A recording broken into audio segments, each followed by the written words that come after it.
Get off my property. That's what the HOA president told me the day I came home from deployment.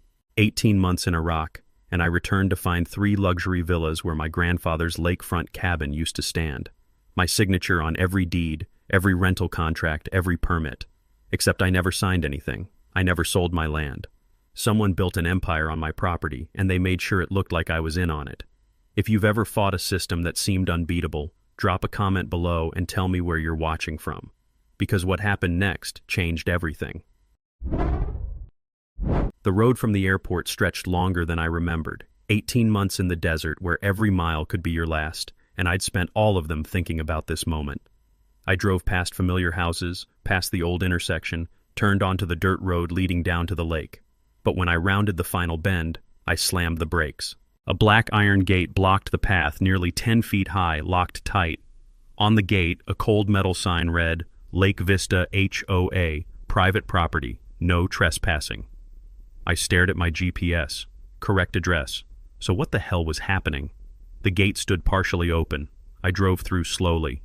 The place was unrecognizable. Modern walls, red tile roofs, pools where trees used to stand. Only the concrete outline of the old cabin's foundation peeked through behind Villa Number 2, a silent reminder of what once was. A man approached, maybe 50 years old, wearing a polo shirt embroidered with the words HOA Security. His name tag read Kyle. He knocked on my window, asking if he could help me, his tone flat and unwelcoming. I told him this was my land, inherited from my grandfather, and that I'd been deployed. Kyle's expression didn't change. He said I was mistaken, that this property belonged to Lake Vista HOA as of 2023, and if I didn't leave, he'd call the police. I kept my voice steady and told him I needed to speak with whoever was in charge. Kyle pulled out his phone. 5 minutes later, a black Lexus SUV pulled up. A woman stepped out, maybe 58, perfectly styled hair, designer sunglasses, a smile that didn't reach her eyes. She introduced herself as Gwendolyn Ashford, HOA president. I explained this was my property, that my grandfather had left it to me in his will in 2019, and that I'd been paying property taxes before I deployed. Gwendolyn's smile widened, colder now. She walked back to her SUV and returned with a leather folder. She opened it and held out a document, telling me this was the deed of ownership, Lake Vista HOA, dated June 15, 2023, with all necessary permits for construction. Then she flipped to another page showing rental agreements through Airbnb, all listing the property owner as Deacon Fletcher. My breath caught. My name, right there, on every document. I told her I hadn't authorized a single document, that during the supposed sale I was serving overseas, notarized and filed with the county, and if I wanted to dispute this, that was a matter for the courts. But right now, I needed to leave private property. I pulled out my phone and took pictures of the documents before she could close the folder. She yanked it back. Kyle stepped closer, his hand on his radio. I backed toward my truck, my eyes sweeping over the villas. That's when I saw it. At the gate entrance, a large sign. Lake Vista Villas, luxury lakefront rentals, managed by Fletcher Properties LLC. They hadn't just taken my land, they'd made me the face of their operation. As I drove away, I felt the familiar weight of combat settling over me. In the desert, you learn to recognize when someone was trying to kill you. This was different, but the intent was the same. Destroy, erase, take everything. I checked into a motel 6 miles away and called my sister. Bryn was 32, a civil lawyer in the city, sharp as a blade. Her voice brightened when she answered, but I cut through the pleasantries and told her they took the cabin, that someone built 3 villas on the land, that they forged my signature and filed fake deeds. When I finished, Bryn's voice was tight with anger. She said she'd check the county recorder's office first thing tomorrow and explained that if they forged my signature, that was felony forgery and the deed transfer would be void. I hung up and stared at the water-stained ceiling. I'd spent every night overseas imagining coming home to that cabin, sitting on the dock, watching the sun rise over the lake. Instead, I came home to ghosts and theft. I thought about the survey form I'd signed in 2022, right before deployment. A county employee had asked me to authorize a water quality study on the lake. The man's name had been Sterling Radcliffe, Environmental Resources Department. I heard that name today in Gwendolyn's folder, one of the HOA board members. They'd stolen my signature from a legitimate document. methodical, organized. This was a coordinated attack. The next morning, Bryn arrived, her eyes red from driving through the night. We went to the county recorder's office together. The clerk pulled up the records and told us there was a deed transfer from Deacon Fletcher to Lake Vista HOA Incorporated, filed June 15, 2023, with a notarized signature. Bryn asked to see the original document. The clerk printed a copy. I compared the signature to my own. It looked right, 80% accurate. But the hook on the capital F was slightly wrong, too rounded. My real signature had a sharp angle. I told them this was forged. The clerk shrugged and said if I believed it was fraudulent, I'd need to hire a lawyer and file a complaint. Bryn took the document. Outside, Bryn said the notary's name was Willa Beaumont, that she'd track her down. I asked about the contact email on the deed. Bryn checked and told me it was Fletcher Properties LLC at Proton Mail, then asked if I'd ever used Proton Mail.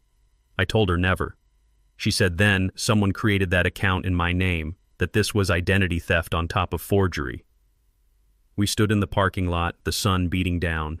We needed a private investigator, someone who could dig into HOA records, corporate filings, financial trails.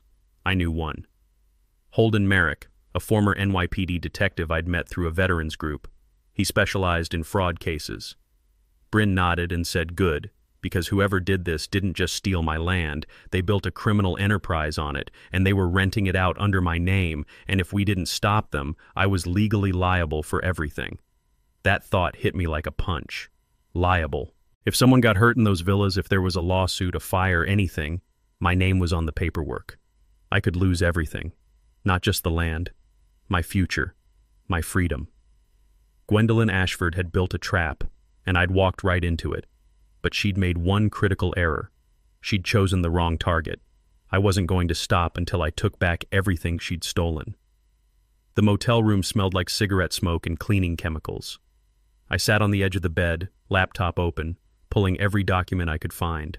My grandfather's will, property tax receipts, photos of the cabin from before I deployed, evidence that this land was mine, not theirs. Bryn arrived early the next morning with coffee and a leather briefcase full of legal pads. She looked like she hadn't slept either. We spread everything across the small table by the window, building our case piece by piece. The facts were simple. I owned the land. Someone forged my signature. But proving it in a system that had already accepted their paperwork was going to be a war. We drove to the Lake Vista HOA office, a nondescript building in a strip mall on the edge of town. Inside, the reception area was sterile, corporate, and cold.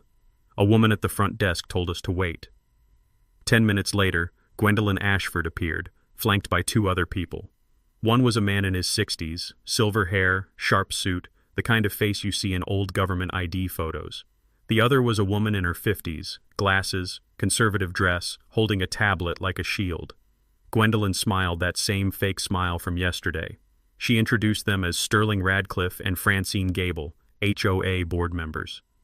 My chest tightened when I heard Sterling's name. This was the man who'd sent me the survey form, the man who'd stolen my signature. Gwendolyn gestured to a small conference room. We sat across from each other, the table between us like a courtroom divide. I placed my documents on the table one by one. My grandfather's will, dated October 8, 2019, clearly naming me as the sole heir to the lakefront property. My father's death certificate from 2021, proving I was the only surviving descendant. Property tax receipts showing I'd paid every year from 2019 through 2022, right up until I deployed. I looked at Gwendolyn and told her these documents proved I owned the land, that I never sold it, that whatever paperwork she had was fraudulent. Gwendolyn barely glanced at my evidence. She said I'd signed a deed transfer on June 15, 2023, a legally binding document notarized and filed with the county. She said they'd purchased the land at fair market value, that they had a signed purchase agreement, and that everything was above board. I leaned forward and told her I was in Iraq on June 15, 2023. I told her I had deployment orders, stamped and verified by the Department of Defense. I told her I didn't sign anything. Gwendolyn's smile thinned. She said perhaps I'd forgotten due to the stress of deployment, that psychological strain could affect memory. Sterling Radcliffe leaned back in his chair and added that if I felt I'd been defrauded, that was an issue between me and the notary, not the HOA. Bryn cut in, her voice sharp and professional.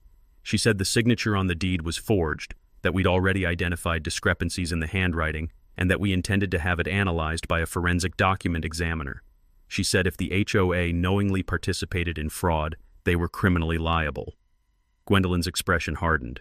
She told us the HOA had acted in good faith, that they'd verified all documents through proper channels, and that if we wanted to challenge this, we'd need to take it to court. I asked to see the purchase agreement. Gwendolyn refused. She said it was proprietary information, internal to the HOA, and that I had no legal right to access it. Bryn started to argue, but Gwendolyn stood up. She said this meeting was over, that if we continued to harass the HOA, they'd seek a restraining order. I pulled out my phone and started recording. Gwendolyn's eyes flashed with anger. She told me to stop. I kept the camera on her and said I had every right to document this conversation, that I was standing on what should be my property, and that she was the one who needed to explain how my name ended up on documents I never signed. Sterling stood up and told me I was being hostile, that I should leave before they called security. I didn't move. I asked Sterling directly if he remembered the water quality survey from 2022, the one he'd asked me to sign before I deployed. Sterling's face went blank for a fraction of a second. Then he said he didn't recall that he processed hundreds of surveys during his time with the county. I told him I had the email. I told him I knew where my signature came from. The room went silent. Gwendolyn's jaw tightened. She told us to leave immediately or she'd have us arrested for trespassing. Bryn stood, placing a hand on my shoulder. She told Gwendolyn we'd be filing a formal complaint with the county, that we'd be seeking an injunction to freeze all HOA activities on the property, and that we'd be requesting a full forensic audit of their financial records. As we walked out, I heard Gwendolyn's voice behind us, low and sharp, telling Sterling to check if I'd contacted anyone else, and if I'd hired a lawyer, to notify someone named Waverly immediately. I filed that name away. Waverly. Another piece of the puzzle. Back in the parking lot, Bryn turned to me, her face pale. She said this was bigger than a simple land grab, that the way they'd reacted, the way they'd stonewalled us, suggested they had something to protect. I told her I'd already figured that out. I pulled up my phone and showed her what I'd found the night before. Lake Vista HOA Incorporated. Registered in Nevada on May 2023, just 1 month before the supposed deed transfer. No physical address, just a P.O. box. No website, no business history. A shell company, created specifically for this operation. Bryn stared at the screen, her lawyer instincts kicking in. She said if this was a shell company, there had to be money moving through it, and if there was money, there was a trail. I told her I'd already reached out to Holden Merrick, the private investigator. He was driving up tonight. Bryn nodded, then paused. She told me she needed to warn me about something. If we pushed this, if we really dug into the HOA's operations, they were going to push back. They'd try to discredit me. They'd use my deployment, my service, twist it into a narrative that I was unstable, suffering from trauma, unreliable. I told her I knew. I'd seen it happen to other veterans. But I also knew that once we had the evidence, once we could prove the forgery, none of their smear tactics would matter. Facts didn't care about narratives. That night, I sat in the motel room and made a list. Everything I knew, everything I suspected, everyone involved. Gwendolyn Ashford, HOA president. Sterling Radcliffe, former county employee, current HOA board member, the man who'd stolen my signature. Francine Gable, HOA accountant, probably managing the money flow. And Waverly, whoever that was. Someone with enough power that Gwendolyn needed to notify them immediately. I opened my laptop and started searching. Waverly, county records, court filings, local news. And then I found him. Conrad Waverly, judge, county circuit court, elected in 2020. Before that, a private attorney specializing in real estate development. I clicked through his history and felt my stomach drop. Prior to his judgeship, Conrad Waverly had been legal counsel for Lake Vista Development LLC, the parent company of Lake Vista HOA. I stared at the screen, the pieces falling into place. A judge with direct financial ties to the HOA. A judge who could influence court decisions, block injunctions, dismiss complaints. If Gwendolyn had Conrad Waverly in her pocket, then the local legal system wasn't just indifferent. It was complicated. I called Bryn immediately. She answered on the first ring. I told her what I'd found. She was silent for a long moment. Then she said we needed federal help. If a sitting judge was involved, this wasn't just fraud. This was corruption. Public corruption. The kind of case the FBI handled. I asked her if she was sure. she said she was, because if we went to the local courts, Waverly would bury us. But if we went federal, we'd bypass him entirely. I hung up and looked out the motel window. The neon sign flickered red and blue in the darkness. Somewhere out there, Gwendolyn Ashford was sitting in one of those villas, confident that she'd won, confident that the system would protect her. She didn't know that I'd spent 18 months learning patience, learning how to wait for the right moment, learning how to strike when the enemy thought they were safe. This wasn't over. It was just beginning. Holden arrived the next morning, a tall man in his 50s with gray hair and the kind of eyes that missed nothing. We met at a diner 2 towns over. Bryn laid out everything we had: the forged deed, the shell company, the judge with ties to the HOA. Holden listened without interrupting, taking notes. When we finished, he said this was cleaner than most fraud cases he'd seen, which meant it was also more dangerous. People who could forge documents, create shell companies, and co-opt a sitting judge weren't amateurs. They had resources, connections, and a system built to protect them. I asked where we should start. Holden said the notary. Every deed required a notary signature, and if the notary was legitimate, she'd either been coerced or was part of the conspiracy. If we could find her, we could break the first link in their chain. Bryn pulled up the deed and pointed to the name. Willa Beaumont, Notary Public, license number 73821. Holden wrote it down and ran a background check. Within an hour, he had results. Willa Beaumont, 41 years old, licensed notary since 2018, clean record until July 2023, when she'd been reported missing by her family. Just gone. Bryn said if Willa disappeared right after notarizing the fake deed, she was either running from consequences or running from whoever forced her to do it. Holden agreed. He said he'd check border crossings, credit card activity, anything that could tell us where she went. I told him we didn't have time to wait. The longer we delayed, the more time Gwendolyn had to cover tracks, move money, and destroy evidence. Holden looked at me and said if we rushed this, we'd make mistakes, and mistakes in fraud cases got you sued or arrested. Patience was the only weapon we had. I hated it, but he was right. While Holden tracked the notary, Bryn and I focused on digital evidence. She'd hired a forensic IT specialist, someone she'd worked with before. He arrived that afternoon carrying 2 laptops and an external hard drive.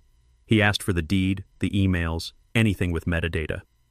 I handed him my phone with the photos from the county recorder's office and the email from Sterling about the water quality survey. He opened his laptop and extracted the PDF of the deed, running it through a metadata analyzer. Within minutes, he had results. The file had been created on June 10, 2023, using Adobe Acrobat Pro. The IP address traced to Nevada, matching the P.O. box for Lake Vista HOA. The signature field used Arial font, not a handwritten scan. Someone had taken my real signature, converted it to a digital image, and inserted it into the document. Bryn asked if this would hold up in court. The specialist said absolutely. Metadata didn't lie. It showed the exact date, time, and location the document was created, proving the signature was digitally inserted, not handwritten. This was hard evidence of forgery. But he wasn't finished. He'd traced the email address listed on the deed, fletcher.properties.llc at ProtonMail. The account was created on May 20, 2023, the same week Lake Vista HOA Incorporated was registered. Whoever created the shell company also created the fake email in my name. Then he used advanced metadata tools and open-source forensics to analyze server activity. The account had been accessed from 3 IP addresses, one in Nevada, one at the HOA office, and one that corresponded to a law office downtown specializing in property development and HOA law. Bryn pulled up the address and said if the HOA's lawyer was using his office to access a fake email account in my name, that made him complicit in the fraud. But it also gave us leverage. Lawyers had ethical obligations. If we could prove he knowingly participated in identity theft and forgery, he'd lose his license, face criminal charges, and potentially flip on his clients to save himself. I asked Bryn if we had enough to go to the FBI yet. She said almost, but we needed to connect the money. Fraud was one thing, but if we could prove financial crimes, money laundering, the feds would have no choice but to open a case. That's when Holden called. He'd found the notary. Willa wasn't missing. She was hiding in a small town in Mexico, paying rent with a U.S. bank account. Holden said he could reach out, but it would be delicate. If she was involved willingly, she'd never talk. If she'd been coerced, she'd be terrified. I told him to make contact, to tell her we weren't trying to prosecute her, we just wanted the truth. 2 days later, Holden called again. Willa had agreed to talk, but only if we could guarantee her safety. Bryn promised to work with federal authorities for protection. After several tense days and multiple calls, Willa finally agreed to a video interview, hesitant, but determined to end it. Willa appeared on screen, looking thin and exhausted, dark circles under her eyes. She said Sterling had come to her in early June, told her he needed a favor, offered her $50,000 in cash and promised to clear a debt she owed. She'd been desperate, drowning in debt. She'd said yes. Sterling brought her the deed, already filled out, and told her to notarize it. She hesitated when she saw my name. Sterling told her I'd signed it overseas, that he just needed her seal to make it official. She'd believed him, or wanted to. She'd stamped the deed, signed it, and took the money. A week later, she'd seen a news article about property fraud, realized what she'd done, and fled to Mexico. Bryn asked if she still had evidence. Willa said she had text messages from Sterling, photos of the cash, and the receipt showing her debt had been paid off a week after she notarized the deed. She'd send everything if we could protect her. Bryn promised to work with the FBI to get her immunity, but only if she agreed to return and testify. Willa hesitated, then nodded. She was tired of running. The call ended, and we sat in silence. We had our first witness. The notary who could prove Sterling coerced her, who could testify the deed was fraudulent, who could link the money directly back to the HOA. I looked at Bryn and asked if this was enough for the FBI. She said yes. We had proof. Forgery, identity theft, bribery, witness tampering. And if the judge was involved, public corruption. For the first time since I'd come home, I wasn't reacting. I was attacking, and they had no idea what was coming. We walked into the county sheriff's office the next morning with a folder full of evidence, forged signatures, metadata proving digital manipulation, text messages from Sterling to the notary, witness testimony from Willa ready to be formalized. I thought this would be simple. Present the evidence, file a criminal complaint, let the system do its job. But the moment we sat down across from the sergeant at the front desk, I knew something was wrong. His name was Pruitt, mid-40s, tired eyes, the kind of cop who'd seen too much and cared too little. Bryn laid out the case methodically, showing him the deed, the metadata analysis, and the email trail. Pruitt barely looked at the documents. He leaned back in his chair and said this sounded like a civil dispute, not a criminal matter, and that we should take it to a lawyer and file a lawsuit. I told him this wasn't a dispute. This was forgery, identity theft, and fraud. I told him my signature had been stolen and used to transfer property worth over $4 million without my knowledge or consent. Pruitt shrugged and said the county had already accepted and recorded the deed, which meant it was presumed valid unless a court ruled otherwise. He said if we believed the notary had acted improperly, we should file a complaint with the state notary board. If we thought the HOA had defrauded us, we should hire a lawyer. But he wasn't opening a criminal investigation based on documents that could have been tampered with. Bryn's voice went cold. She told him the metadata came from a licensed forensic IT specialist, that the evidence was court admissible, and that refusing to investigate potential felonies made him complicit. Pruitt's face hardened. He said if we kept making accusations without solid proof, we'd be the ones facing charges for harassment and filing false reports. We left the sheriff's office in silence. Bryn was furious, her hands shaking as she got into the car. She said Pruitt's refusal to investigate wasn't incompetence. It was deliberate. Someone had gotten to him, or he was already part of the network protecting the HOA. I asked what we did now. She said we would go to court. We file an emergency motion to freeze the property, stop the rental operations, and force a forensic audit. If the local cops won't help, we make the courts do it. The next day, Bryn filed the motion with the county circuit court. Within 48 hours, we had a hearing scheduled. The judge assigned to the case was Conrad Waverly. I should have seen it coming. Of course it was Waverly, the same judge who'd been legal counsel for Lake Vista Development before he took the bench, the same man Gwendolyn had mentioned in the HOA office. The hearing was set in a small courtroom, wood-paneled walls, fluorescent lights, the American flag in the corner. Bryn and I sat on one side. Across from us sat the HOA's attorney, a man in an expensive suit with slicked-back hair and a leather briefcase that probably cost more than my truck. Bryn had warned me about him. A real estate lawyer with a reputation for burying opponents in paperwork and technicalities. Judge Waverly entered, and everyone stood. He was older than I'd expected, late 60s, silver hair, a face that looked kind until you noticed the coldness in his eyes. Bryn presented our case, my deployment orders, the forged deed, the metadata. Waverly barely glanced at it before turning to the HOA's attorney, who claimed I was unstable and confused. Minutes later, Waverly ruled against us, denying the motion to freeze the property. The lawyer stood, his voice smooth and condescending. He said I'd voluntarily sold the property on June 15, 2023, that the deed had been properly notarized and recorded, and that all permits and construction had been completed legally. He claimed that I was now suffering from post-deployment psychological stress, that my memory of events was unreliable, and that I was attempting to reverse a legitimate transaction due to buyer's remorse or financial desperation. He argued that freezing the property would cause irreparable harm to the HOA and the tenants currently renting the villas, and that my claims were based on circumstantial evidence and the testimony of a notary who'd fled the country to avoid prosecution. It was a masterclass in manipulation. Every fact twisted, every piece of evidence reframed. Waverly listened, nodding occasionally, and then he made his ruling. He said I had not sufficiently demonstrated irreparable harm, that the deed had been accepted by the county as valid, and that challenging it required a full civil trial, not an emergency motion. He denied our request to freeze the property. He denied our request to halt rental operations. However, he said, as a compromise, all rental income would be placed in an escrow account until the matter was resolved in court. It was a loss, a complete loss. The villas would keep operating, the HOA would keep profiting, and the only thing we'd gained was a promise that the money would be held in an account we couldn't access. Bryn tried to argue, but Waverly banged his gavel and said the hearing was over. Outside the courthouse, Bryn was shaking with anger. She said Waverly had no legal basis to deny our motion, that his ruling was corrupt, that he'd ignored the evidence because he was protecting the HOA. I asked if we could appeal.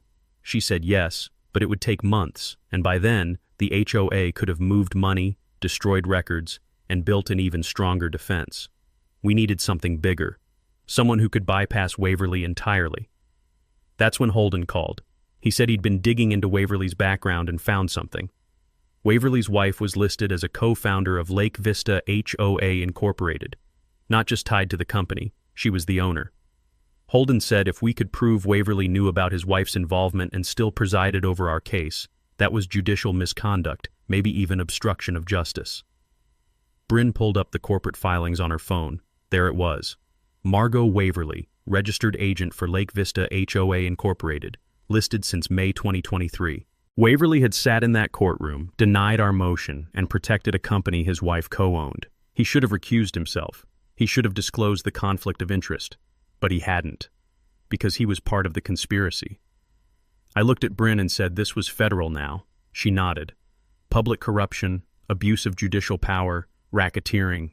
This wasn't just about my land anymore. This was about taking down a network of officials who thought they were untouchable. We needed the FBI, and we needed them now. Bryn contacted the FBI field office the next morning. We drove 2 hours to meet with a federal agent in a nondescript government building with gray walls and security checkpoints at every door. The agent's name was Geneva Caldwell, mid-40s, sharp suit, sharper eyes. She worked white-collar crime and public corruption. Bryn had sent her a summary of our case beforehand, so when we sat down in the small conference room, Caldwell already had questions. She wanted to know if we had direct evidence linking Judge Waverly to the fraud, not just his wife's name on corporate documents. She wanted proof of intent, of coordination, of criminal conspiracy. I told her we had metadata, forged signatures, a cooperating witness, and a judge who refused to recuse himself from a case involving his wife's company. Caldwell listened, taking notes, her expression unreadable. When I finished, she leaned back and said this was promising, but not enough. She said federal corruption cases required airtight evidence because defendants had resources, high-powered lawyers, and the ability to claim coincidence or ignorance. She said if we wanted the FBI to open a full investigation, we needed more than circumstantial ties. We needed financial evidence, recorded conversations, or testimony that directly implicated Waverly in the conspiracy. Bryn asked what she meant by financial evidence. Caldwell said, follow the money. If the HOA was moving large sums offshore, hiding profits, or paying bribes, that was prosecutable under federal racketeering and money laundering statutes. If we could prove the judge or his wife received proceeds from the fraud, the case was solid. I asked how we were supposed to get that kind of evidence. Caldwell said that's where the FBI came in. If we could provide enough preliminary proof to justify an investigation, the Bureau could subpoena bank records, conduct forensic accounting, and use surveillance if necessary. But she needed something to start with. A crack in the armor. Bryn suggested the IT specialist who'd analyze the metadata. He might be able to dig deeper into the HOA's financial systems if we gave him access. Caldwell said that would work, but it had to be legal. No hacking, no unauthorized access. If the evidence was obtained illegally, it was inadmissible, and we'd all face charges. I told her we understood. We'd do this by the book. We left the FBI office with a plan. The IT specialist would analyze publicly available financial records, corporate filings, and any data we could access legally. Holden would continue investigating the HOA's board members, looking for connections, past crimes, anything that could indicate a pattern. And Bryn would work with Willa to formalize her testimony, getting her back into the country under immunity and preparing her to testify in federal court. It was slow, methodical work, but it was progress. 2 weeks later, the IT specialist called. He'd traced the HOA's corporate structure through layers of shell companies and found something. Lake Vista HOA Incorporated funneled rental income through 3 intermediary LLCs before depositing it into an offshore account in the Cayman Islands. The account was registered to a trust, and the trust's beneficiaries were listed as Gwendolyn, Sterling, and Margot Waverly. Bryn asked if this was legal. The specialist said technically yes. Offshore accounts weren't illegal if you reported the income and paid taxes, but the HOA's tax filing showed no offshore income, which meant they were hiding it. That was tax evasion and money laundering. And if the money came from fraudulent property transactions, it was also proceeds of a crime. I asked how much money we were talking about. The specialist pulled up a spreadsheet. Over the past 18 months, the 3 villas had generated approximately $2.1 million in rental income. After expenses, the net profit was $1.8 million. Gwendolyn's share was $680,000. Sterling's was $520,000. Margot Waverly's was $750,000, and there was another beneficiary listed, a legal consulting fee of $300,000 paid to the HOA's attorney. Bryn stared at the numbers and said this was it. This was the evidence we needed. Tax evasion, money laundering, proceeds of fraud. If we gave this to the FBI, they'd have grounds for a full investigation. I called Caldwell immediately. She said she'd review the findings and, if they checked out, she'd get the U.S. Attorney's Office involved. Within 3 days, Caldwell called back. The FBI was opening a case. They'd issued subpoenas for the HOA's bank records, the offshore accounts, and all communications between Gwendolyn, Sterling, Waverly, and the lawyer. They were also preparing arrest warrants pending final evidence review. But Caldwell said they wanted to do one more thing before moving forward. They wanted to catch Gwendolyn in the act, an undercover operation. Holden volunteered. He'd pose as a wealthy real estate investor interested in partnering with the HOA to build more villas on other lakefront properties. The goal was to get Gwendolyn to admit, on tape, how she'd acquired my land and how she planned to replicate the scheme. It was risky. If Gwendolyn suspected anything, she'd lawyer up and disappear. But if it worked, we'd have her own words proving intent and conspiracy. The FBI provided Holden with recording equipment, a fake identity, and a cover story. He contacted Gwendolyn through the HOA's website, expressing interest in a partnership. She responded within hours, eager and professional. They agreed to meet at a coffee shop downtown. I watched the operation from a van parked 2 blocks away. The FBI had set up surveillance, video, and audio feeds patched into monitors. I could see Gwendolyn arrive, confident, smiling, shaking Holden's hand. They sat down, ordered coffee, and started talking. Holden played his role perfectly. He complimented the villas, asked about the rental income, wondered how she'd managed to secure such prime lakefront property. Gwendolyn laughed and said it wasn't easy, that most landowners were stubborn and sentimental. But she'd learned how to navigate the system. She said she had good relationships with local officials, that permits and approvals were easier when you knew the right people. Holden asked if she had other properties lined up.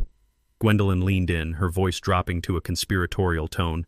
She said there were a few parcels still available, owners who weren't around much, similar to the Fletcher property. She said they could handle it the same way, quiet, efficient, legal on paper. Holden asked what she meant by legal on paper. Gwendolyn smiled and said sometimes you had to be creative with documentation, that as long as everything was filed correctly with the county, no one asked questions. She said Judge Waverly had been very cooperative in the past, that his wife was a partner in the HOA, and that he understood the value of economic development. Holden nodded and asked if there'd been any pushback from the previous owner of the Fletcher property. Gwendolyn waved her hand dismissively. She said the owner had tried to make noise, but he had no standing. She said they'd made sure his signature was on all the right documents, and even if he disputed it, the courts would side with them because the HOA had acted in good faith. She said the trick was making everything look legitimate up front, so even if someone challenged it later, the burden of proof was on them. That was it. Confession on tape. Intent, coordination, admission of fraud. Holden wrapped up the meeting, told Gwendolyn he'd be in touch, and left. Back in the van, Caldwell turned to me and said that was more than enough. Gwendolyn had just admitted to forging documents, bribing officials, and conspiring with a sitting judge. Combined with the financial evidence, the notary's testimony, and the metadata, this was an open and shut federal case. Caldwell said they'd move forward with arrests immediately. She asked if I wanted to be there when it happened. I told her yes, I wanted to see it. After everything they'd taken from me, I wanted to watch them fall. The FBI scheduled the arrests for the following week, timed with the HOA's annual community meeting. Agents would wait nearby until Gwendolyn was mid-presentation, then move in quietly once they had visual confirmation. It would still be public, but controlled. Precise. No chaos. I asked if I'd get my land back. She said once the fraud was proven in court, the deed would be voided and ownership would revert to me. The villas would be seized as proceeds of crime, and I'd have the option to keep them, sell them, or tear them down. For the first time in months, I felt the tightness in my chest ease. This was happening. Justice wasn't just a concept anymore. It was real, and it was coming. The days leading up to the arrest felt like waiting for an explosion. I sat in FBI offices reviewing evidence, going over timelines, making sure every detail was locked down. Caldwell walked me through what would happen. The HOA's annual meeting was scheduled at the community center, a public event, open to residents and press. The FBI would wait until Gwendolyn was mid-presentation, in front of everyone, and then move in. Maximum exposure, maximum impact. She said I could attend, but I'd need to stay outside until the arrests were made. I agreed. I'd waited this long. I could wait a few more minutes. The night before the meeting, I barely slept. I kept thinking about my grandfather's cabin, the porch he'd built by hand, the mornings we'd spent fishing off the dock. All of it gone, erased, replaced by Gwendolyn's empire of lies. But tomorrow, that empire will collapse. The community center was larger than I expected, a modern building with glass walls and high ceilings. Cars filled the parking lot. I counted at least 150 people inside, residents who'd bought into the HOA's vision of luxury lakefront living. I stood outside with Bryn, watching through the windows as Gwendolyn took the stage. She wore a tailored navy suit, her hair perfect, her smile wide and confident. She started her presentation with slides showing the 3 villas, revenue charts, occupancy rates. She talked about expansion plans, about acquiring more lakefront property, about turning the area into a premier vacation destination. The crowd applauded. They believed her. They had no idea they were applauding a criminal enterprise. Gwendolyn clicked to the next slide, a map showing 5 additional properties marked for development. She said they'd already begun outreach to owners, that partnerships were being finalized, that within 2 years, Lake Vista HOA would be the premier luxury brand in the region. Then she paused, her smile turning colder. She said there had been some minor legal challenges from a disgruntled individual, someone who'd tried to disrupt their progress with baseless accusations. She said the courts had already dismissed those claims, that the HOA had acted in full compliance with the law, and that they wouldn't be deterred by bad faith litigation. The crowd murmured approval. I felt my jaw tighten. She was talking about me, painting me as the villain in her story. That's when the doors opened. 10 FBI agents walked in, Geneva Caldwell at the front. The room went silent. Every head turned. Gwendolyn froze on stage, her smile faltering.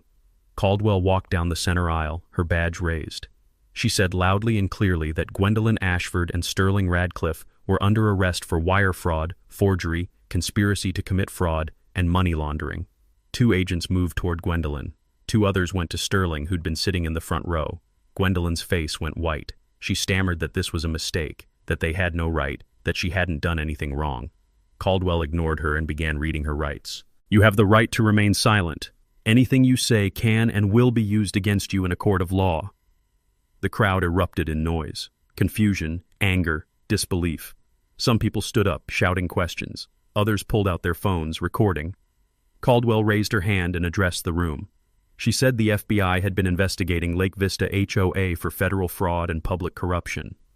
She said the organization had used forged documents to illegally seize property, that they'd laundered profits through offshore accounts, and that they'd conspired with public officials to obstruct justice. She said additional arrests were being made simultaneously, including Judge Conrad Waverly at the county courthouse, his wife Margot Waverly at her residence, and the HOA's attorney at his law office. She said all assets belonging to Lake Vista HOA, including the 3 villas, were being seized as proceeds of crime. Gwendolyn screamed that it was a setup, that someone had framed her, that she'd done everything legally. Caldwell didn't respond. The agents cuffed her and led her toward the exit. Sterling tried to run. He pushed past his chair and bolted for a side door, but 2 agents tackled him before he made it 3 steps. They dragged him back, cuffed him, and hauled him out.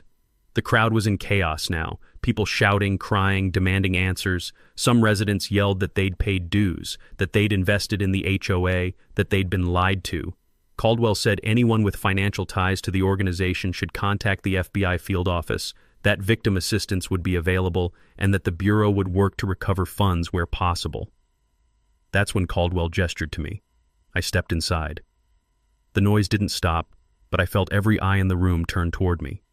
Caldwell said this man, Deacon Fletcher, was the victim of an organized fraud. She said his property had been stolen through forged documents, that his identity had been used without his knowledge, and that the 3 villas everyone had been admiring were built illegally on land that belonged to him.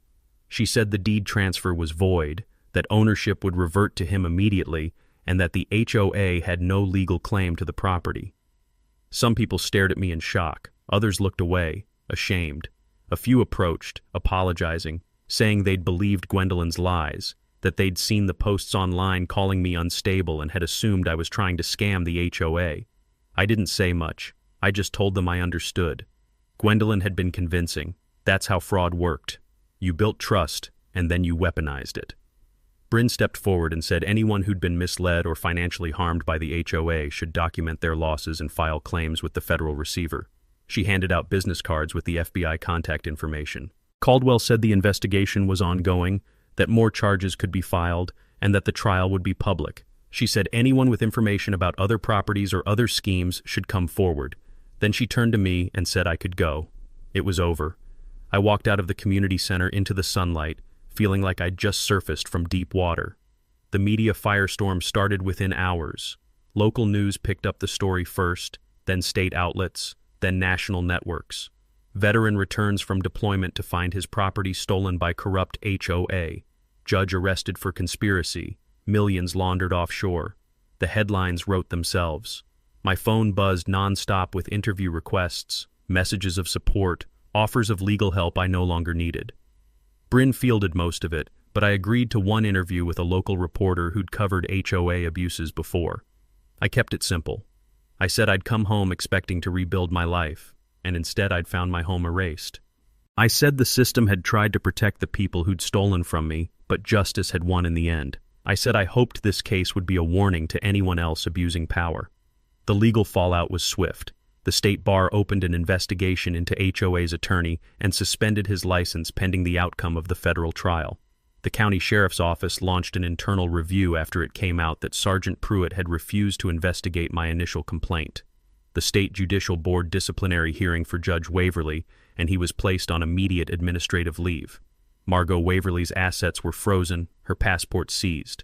Gwendolyn and Sterling were denied bail after the prosecution argued they were flight risks with access to offshore funds.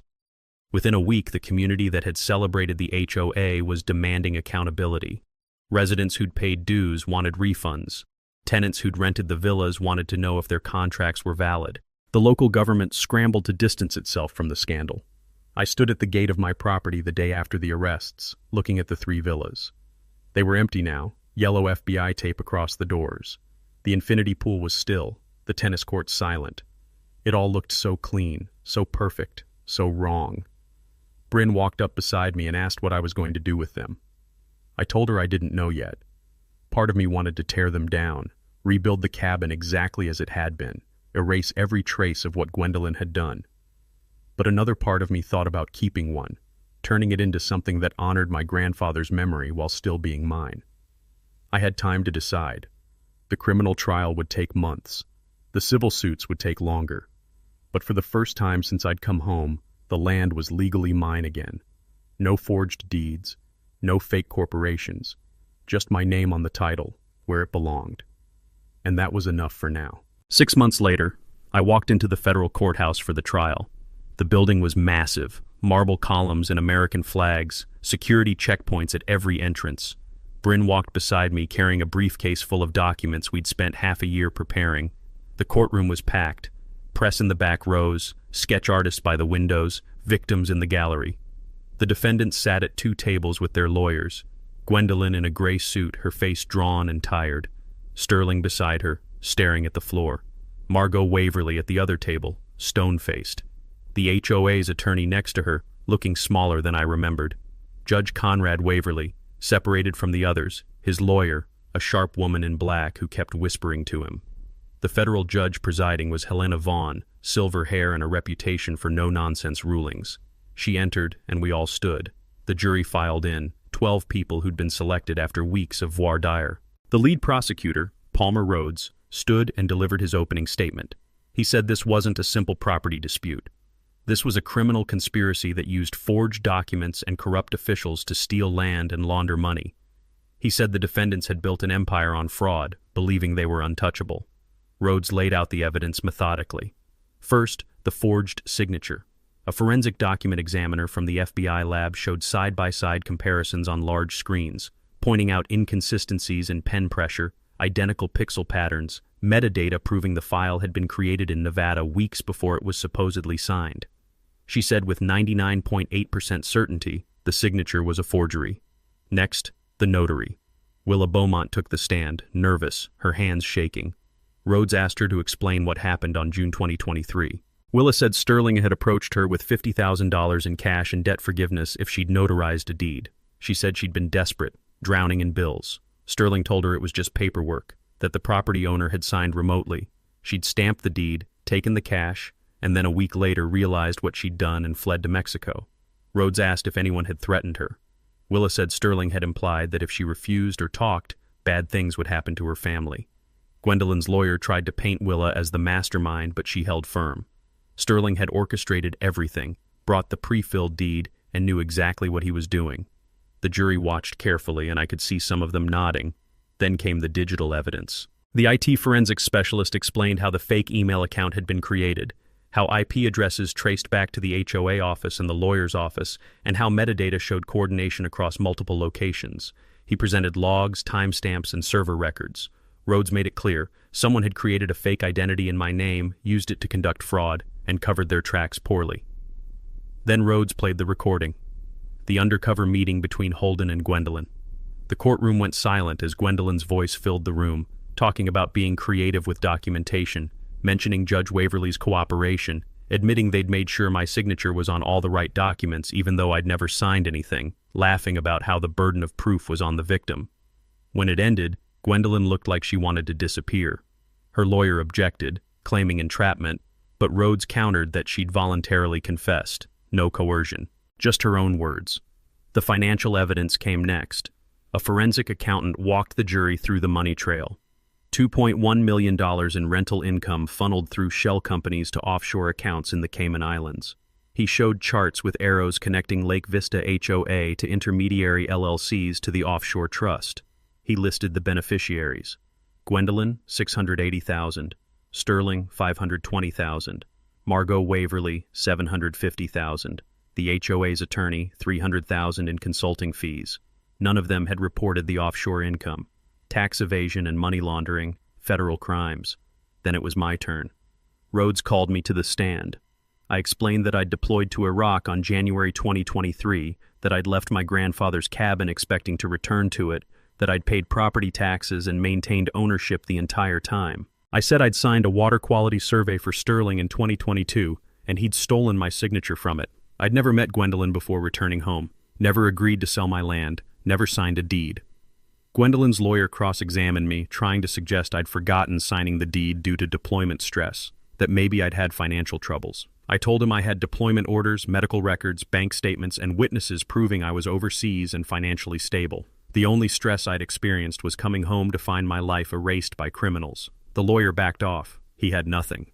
The defense tried to fight back. Gwendolyn's lawyer argued she'd acted in good faith, but Rhodes showed emails where Gwendolyn discussed hiding money, where she joked about my chances of winning in court, where she coordinated with Sterling and Waverly to block my legal challenges. Sterling's lawyer claimed he'd been following standard procedures, but Rhodes presented Sterling's text messages to Willa, threatening her family, promising to make her debt disappear. The HOA attorney's defense was that he'd provided legal advice, not participated in fraud. But Rhodes showed his access logs to the fake email account, his billing records showing he'd been paid from offshore funds. And then there was Waverly. His lawyer argued he'd presided in good faith and had no knowledge of his wife's involvement. But Rhodes presented emails between Waverly and Margot discussing how to protect the villas, how to dismiss my emergency motion, and how to ensure the HOA could keep operating. One email was particularly damning. Margot had written, "We need to deny Fletcher's motion or we lose everything." Waverly had responded, "Handled. Motion denied, rental income secured." Rhodes asked the jury if that sounded like a judge acting impartially or a conspirator protecting his financial interests. The defense had no answer. When closing arguments came, Rhodes said the defendants had thought they were above the law, that their power and connections would protect them. But the law cared about facts, and the facts proved conspiracy, fraud, corruption, and theft. The jury deliberated for 6 hours. When they returned, the courtroom was silent. The foreperson stood and read the verdicts. Gwendolyn Ashford, guilty on all counts. Wire fraud, conspiracy, forgery, money laundering. Sterling Radcliffe, guilty on all counts. Margot Waverly, guilty of money laundering and conspiracy. The HOA's attorney, guilty of conspiracy and obstruction. Conrad Waverly, guilty of obstruction of justice and abuse of power. Gwendolyn's face crumpled. Sterling closed his eyes. Margot stared straight ahead. Waverly looked like he'd aged 10 years in an instant. Judge Vaughn scheduled sentencing for 2 weeks later. When the day came, she handed down the sentences one by one. Gwendolyn Ashford, 15 years in federal prison plus $2.5 million in restitution. Sterling Radcliffe, 12 years plus $1.8 million. Margot Waverly, 8 years plus $750,000. The attorney, 6 years and permanent disbarment. Conrad Waverly, 10 years, removal from the bench, lifetime ban from public office. Judge Vaughn addressed the defendants before they were taken away. She said they'd betrayed the public trust, stolen from a veteran who'd served his country, and used the legal system as a weapon. She said their sentences reflected the severity of their crimes and served as a warning. Then she turned to me and said the court recognized the harm I'd suffered, that the fraudulent deed was void, and that full ownership of the property was restored to me immediately. She said the seized villas would be evaluated, and I'd have the option to keep them, sell them, or demolish them as I saw fit. She said she hoped this outcome brought me some measure of peace. 3 months after sentencing, I stood at the edge of the lake, watching the sun rise over the water. The air was cool, clean, and quiet. Behind me, 2 of the villas were gone, demolished and hauled away. I'd kept the smallest one, renovated it with wood and stone, making it feel like something that belonged here instead of something imposed on the land. It would never be the cabin, but it was mine, built on my terms. I'd sold the other 2 properties to a conservation trust. The money, $2.8 million, sat in an account I hadn't touched yet. I had time to figure out what to do with it. Bryn had flown out to visit, and we sat on the new dock I'd built, our feet dangling over the water. She asked how it felt to be home. I told her it felt strange, like I'd fought a war twice. Once overseas, where the enemy was clear, and once here, where the enemy wore suits and sat behind desks. She asked which one was harder. I said this one because overseas you knew who you were fighting and why. Here the enemy was supposed to be on your side, part of the system meant to protect you. That betrayal cut deeper. She said she was proud of me, that a lot of people would have given up. I told her I couldn't. Giving up would have meant letting them win. And I'd spent too long learning how to fight. The county had passed new legislation after the trial. The Fletcher Act. It required judges to recuse themselves from cases involving financial conflicts, mandated annual financial audits for all HOAs, and created protections for military members' property during deployment. I'd been invited to the signing ceremony, stood next to the governor as he signed it into law. I'd given a short speech, saying I hoped no one else would have to fight the fight I'd fought, that the system should protect people, not predators. The applause had been genuine, but I left quickly. I wasn't interested in being a symbol. I just wanted my life back. Now, sitting on the dock, I thought about my grandfather. How he'd built this place with his own hands, how he'd taught me to fish here, to respect the land, to understand that some things were worth protecting no matter the cost. He'd left me this land because he believed I'd take care of it, and I had. Not by simply living here and passing it on, but by fighting for it, proving it was mine, making sure no one could take it again. I pulled out the new deed from my pocket, the one issued by the court. My name, Deacon Fletcher, printed clearly. No forgeries, no lies, just ownership, legal and permanent. I folded it and put it back. I didn't need to look at it anymore. I knew it was real. A kayak drifted past, someone waving. I waved back. The lake was returning to what it had been. Quiet, peaceful, mine. Bryn asked what I'd do next. I told her I didn't know. Maybe stay here. Maybe travel. Maybe figure out what normal life looked like after 18 months of war and 12 months of legal battle. She said that sounded like a plan. We sat in silence, watching the water, and for the first time in 2 years, I felt like I could breathe. Justice wasn't a gift. It was a right you had to fight for. And when you fought the right way, with evidence and patience and the truth on your side, it came. Maybe not quickly, maybe not easily, but it came. And that was enough. Thanks for watching QA Stories. Share this video with someone who loves a good plot twist. And don't forget to subscribe.